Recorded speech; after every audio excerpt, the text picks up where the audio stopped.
Hi friends, అందరికీ నమస్కారం. ఇప్పుడు మన తెలంగాణ గవర్నమెంట్ ఒక గుడ్ న్యూస్ అనౌన్స్ చేసింది.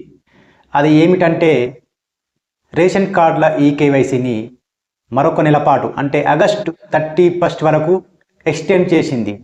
ఇంకా ఎవరైనా అప్డేట్ చేసుకుని వాళ్ళు ఉంటే తొందరగా వెళ్ళి అవకాశాన్ని ఉపయోగించుకోండి. ఓకే, ఈకేవైసీ అప్డేట్ చేసుకున్నారు, కానీ దాని స్టేటస్ ఎలా తెలుసుకోవాలి, అప్డేట్ అయిందో లేదో ఎలా తెలుసుకోవాలి, అది ఇప్పుడు నేను ఎలాగో చెప్తాను. ఈ వీడియోని వెంటనే సేవ్ చేస్తాను. ఇప్పుడు క్రోమ్ ఓపెన్ చేసి smartpds.telangana.gov.in అని ఎంటర్ చేయాలి.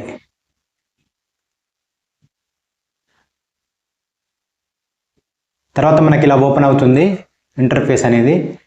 ఇందులో బెనిఫిషరీ డీటెయిల్స్ సెలెక్ట్ చేసుకోండి. తర్వాత ఇక్కడ రేషన్ కార్డ్ నెంబర్, మన రేషన్ కార్డ్ నెంబర్ ఉంటుంది కదా, ఆ రేషన్ కార్డ్ నెంబర్ను ఎంటర్ చేసుకోండి.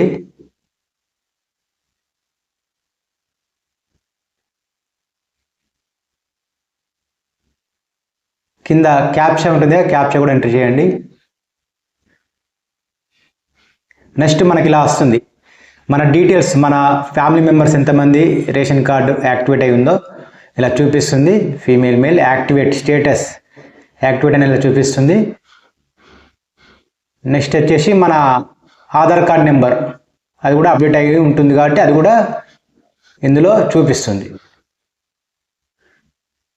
ఈ విధంగా మనము ఇంట్లోనే ఉండి ₹1 ఖర్చు లేకుండా రేషన్ కార్డ్ అప్డేట్ అయిందో లేదో తెలుసుకోవచ్చు. ఈ వీడియోని వెంటనే సేవ్ చేసుకొని మీ ఫ్రెండ్స్ అందరికీ పంపించండి. వీడియోని వెంటనే షేర్ చేయండి, లైక్ చేయండి, కామెంట్ చేయండి. అలాగే మా ఛానల్ని సబ్స్క్రైబ్ చేయండి.